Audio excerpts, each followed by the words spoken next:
ఓం నమో భగవతే వాసుదేవాయ. ఓం నమో భగవతే వాసుదేవాయ. ఓం నమో భగవతే వాసుదేవాయ. శ్రీమద్భాగవత మహాపురాణము పంచమ స్కంధము 2వ అధ్యాయము. ఆగ్నేధ్రుని వృత్తాంతము.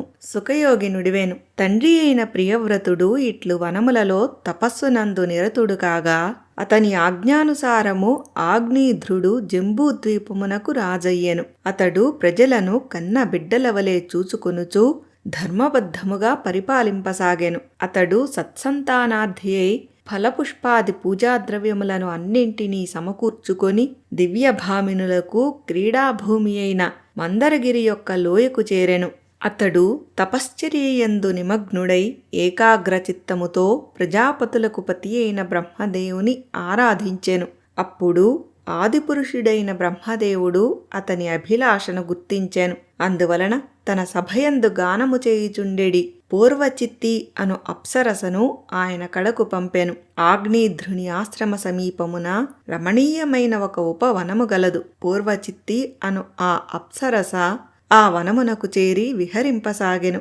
ఆ వనమునందు వివిధములగు వృక్షములు దట్టముగా వ్యాపించియుండెను. వాటి కొమ్మలను స్వర్ణకాంతులు గల లతలు అల్లుకొనియుండెను.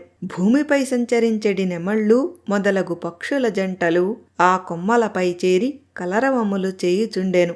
జలకుక్కుటములు, పెగ్గురు పక్షులు, కలహంసలు మొదలగు జలపక్షులు కొమ్మలపై చేరియున్న ఆ పక్షుల షడ్యాది మధురస్వరములకు స్ఫూర్తిని పొంది పలు రకముల కలకల ధ్వనులను చేయుచుండెను. అచ్చటి సరస్సులు చక్కగా వికసించియున్న కమలముల శోభలతో మనోహరముగా ఉండెను. పూర్వచిత్తి యొక్క విలాసవంతమైన గమనమునకు అనుకూలముగా ఆమె పాద విన్యాసములు అలరారుచుండెను. ఆమె అడుగులు వేయునప్పుడు కాలియందెల రవళులు వీణుల విందు గావించుచుండెను. సమాధి స్థితిలో కనులు మూసికొని తపమాచరించుచున్న ఆగ్నేధ్రుడు ఆమె యొక్క కాలియందెల మనోజ్ఞ ధ్వనులను విని కమలముల వంటి తన నయనములను కొద్దిగా తెరిచి చూడగా సమీపమునందేయున్న ఆ అప్సరస కనపడెను. ఆ అప్సరస ఆడు తుమ్మిదవలే ఒక్కొక్క పువ్వు కడకేగి దాని పరిమళములను ఆఘ్రాణించుచుండెను. ఆమె వన్నె చిన్నెలు మానవులకేగాక దేవతలకును ఆహ్లాదమును గూర్చుచుండెను. ఆమె ఉయ్యారపు నడకలు సిగ్గులను ఒలకబోయిచు చంచలములైన ఆమె వినయ వీక్షణములు మధురములగు పలుకులు పరిపుష్టములై ఆకర్షణీయముగా ఉన్న ఆమె హృదయ వైభవములు పురుషులలో మన్మథ వికారములను రేకెత్తించుచుండెను. దరహాసముతో ఆమె మాట్లాడుచున్నప్పుడు మత్తుగులిపిడి అమృతమయమైన తేనెలొలుకుచున్నట్లుండెను. ఆమె నిట్టూర్పుల సువాసనలకు ఆకర్షితములైన తుమ్మెదలు ఆమె ముఖ కమలముపై ముసురుకొనుచుండెను. వాటి నుండి తప్పించుకొనుటకు ఆమె త్వరగా నడుచుచుండగా కలశముల వంటి ఆమె కుచములు కదలాడుచుండెను. కొప్పు జారిపోవుచుండెను. వడ్డాణము సడలిపోవుచుండెను. ఆమెను చూచినంతనే ఆగ్నేధ్రుని హృదయములో శృంగారభావములు మొలకెత్తెను. కామవశుడైన ఆ రాజకుమారుడు ఆమెను ప్రసన్నురాలినిగా చేసుకొనుటకు ఉన్మత్తునివలే ఇట్లు పలికెను. మునివర్యా, నీవు ఎవరు? ఈ పర్వతముపై ఏమి చేయగోరుచున్నావు?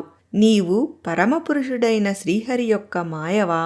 కనుబొమ్మలను దృష్టిలో పెట్టుకుని, మిత్రమా, నీవు అల్లెత్రాడు లేనట్టి 2 ధనస్సులను ఎలా ధరించినావు? నీవు ఆశించుచున్న ప్రయోజనమేమి? ఈ సంసారారణ్యమున నావలే మత్తిల్లిన మృగములను వేటాడదలచినావా? చూపులను లక్ష్యముగా చేసుకొని కమలదళముల వంటి నీ 2 బాణములు రెక్కలు లేకుండా ప్రశాంతముగానున్నవి. అవి సుందరములై అగ్రభాగములయందు పదును తేలియున్నవి. నీవు ఈ బాణములను ఎవరిపై ప్రయోగింపదలచినావో, ఎవరిని జయించుటకై తిరుగుచున్నావో మేము ఎరుగము. అయినను నీ పరాక్రమము మా వంటి జడబుద్ధులకు శుభంకరమైనదే అగుగాక. ఆగ్నేధ్రుడు తుమ్మెదలను చూచుచూ, మహాత్మా, మోహచిత్తుడై పూర్వచిత్తిని ఉద్దేశించి, నీకు నలువైపుల చేరియున్న నీ శిష్యులు సామమంత్రములను పఠించుచు వాటిని గానము చేయుచున్నారు. రహస్యార్థయుక్తములైన ఆ సామవేద గానములతో ఆ శిష్యులు భగవంతుని స్తుతించుచున్నట్లున్నారు. ఋషులు వేదశాఖలను అనుసరించుచున్నట్లు నీ శిష్యులు నీ కొప్పునందలి పుష్ప పరిమళములను సేవించుచున్నారు. పూర్వచిత్తి కాళ్లకు ధరించిన అందెల రవళులను ఉద్దేశించి, బ్రాహ్మణోత్తమ, నీ చరణములనడి పంజరములలో బంధింపబడిన తిత్తిరి పక్షుల కూజితములు అనగా తైత్తిరీయ ఉపనిషన్ మంత్రములు వినబడుచున్నవి. కాని ఆ పక్షుల రూపము మాత్రము కనబడుటలేదు. వడ్డాణముతో కూడిన పచ్చని వస్త్రములోని అంగకాంతిని ఉద్దేశించి నీ నడుముపై కదంబ కుసుమము యొక్క కాంతి ఎక్కడి నుండి వచ్చినది? వాటిపై అగ్నిమండలము వలె కన్పట్టుచున్నది. నీకీ వల్కలము ఎక్కడిది? కుంకుమమండితమగు కుచములను గూడిన లేపనమును ఉద్దేశించి, ద్విజోత్తమా, నీ యొక్క అందమైన 2 శిఖరముల మధ్య ఏమి నింపబడినది? తప్పక వాటి మధ్య అమూల్యములగు రత్నములే నిండి ఉండవచ్చును. అందువలననే నీ నడుము వాటి బరువును మోయిచూ కృశించిపోవుచున్నది. అదియే నా దృష్టిని ఆకర్షించుచున్నది. భాగ్యశాలి, నీ శిఖరములపై ఎర్రని లేపనము ఎక్కడిది? దాని పరిమళము నా ఆశ్రమమునందు అంతటను గుబాళించుచున్నది. మిత్రోత్తమా, నీవు ఉండిడి ప్రదేశమును చూపుము. అచ్చటి జనులు తమ వక్షస్థలములయందు అపూర్వములైన అవయవములను ధరించుచుందురు. అవి నా వంటి ప్రాణుల చిత్తమును క్షోభకు గురిచేయునట్టివి. అట్లే నీ ముఖమునందు విచిత్ర హావభావములు, సరస సంభాషణములు, అధరామృతము మొదలగు అద్భుత వస్తువులు గోచరించుచున్నవి. మిత్రమా, నీ ఆహారము ఏమి? దానిని సేవించుట వలన నీ ముఖము నుండి హోమద్రవ్య పరిమళములు వ్యాపించుచున్నవి. బహుశా నీవు విష్ణువంశయే అయి ఉండవచ్చును. అందువలననే నీ చెవులయందు ఎన్నడునూ రెప్పవాల్చని మకరముల ఆకారములు గల 2 కుండలములు అలరారుచున్నవి. నీ ముఖము ఒక అందమైన సరోవరము వలె శోభిల్లుచున్నది. అందు చంచలమైన నీ చూపులు చేపల వలె భయముతో కదులుచున్నవి. నీ దంతపంక్తి హంసల వలె స్వచ్ఛముగానున్నవి. ఉంగరముల వంటి నీ ముంగురులు తుమ్మెదల వలె తేజరిల్లుచున్నవి. కమలము వలె మృదువైన నీ చేతి తాకిడికి బంతి నలువైపులకును ఎగురుచూ నా చూపులను భ్రమింపజేయుచూ నా మనస్సును కలవరపెట్టుచున్నది. నొక్కులు దీరిన నీ జుట్టుముడి విడిపోయినది. దానిని నీవు గమనించుటయే లేదు. అంతేకాదు, చంచలమైన దుష్టమైన వాయువు నీ వస్త్రమును తొలగింపజేయుచున్నాడు. దీనిని సైతము నీవు గమనించుటలేదు. తపోధన మిత్రమా, అపూర్వమైన నీ రూపము మిగుల ఆకర్షణీయమైనది. అది తపోనిష్టలోనున్న వారి తపస్సును భంగపరచునట్టిది. ఇంతటి రూపమును నీవు ఎట్టి తపస్సు చేసి పొందితివి?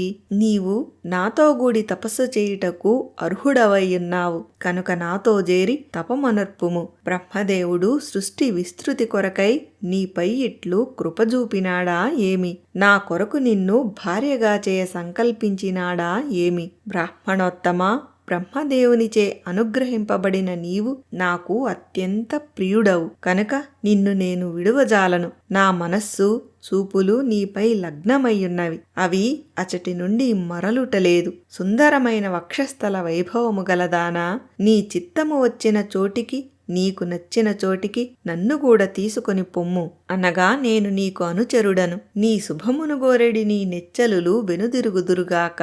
సుఖమహాయోగి నుడివెను. పరీక్షిన్ మహారాజా, ఆగ్నేధ్రుడు దేవతల వలె కుశాగ్రబుద్ధి గలవాడు. అతడు యోధులను మురిపింపజేయుటలో మిగుల నేర్పరి. నర్మగర్భములైన సరసవచనములతో అతడు ఆ అప్సరసను ప్రసన్నురాలిని చేసుకొనెను. మహావీరుడైన ఆగ్నేధ్రుని యొక్క బుద్ధి కౌశలము, సౌశీల్యము, రూప సౌందర్యము, వయోవైభవము, మహాసంపదలు, ఉదార గుణము ఆ అప్సరసను అనగా పూర్వచిత్తిని ఎంతయో ఆకర్షించెను. అంతటా ఆమె ఆ జంబూద్వీపాధిపతితో కూడి వేల కొలది సంవత్సరములు భూలోక స్వర్గలోక సుఖములను అనుభవించెను. అనంతరము ఆ ఆగ్నేధ్రమహారాజు వలన ఆమె యందు అనగా పూర్వచిత్తి యందు నాభి, కింపురుషుడు, హరివర్షుడు, ఇలావృతుడు, రమ్యకుడు, హిరణ్మయుడు, కురువు, భద్రాసుడు, కేతుమాలుడు అను 9 మంది కుమారులు జన్మించిరి.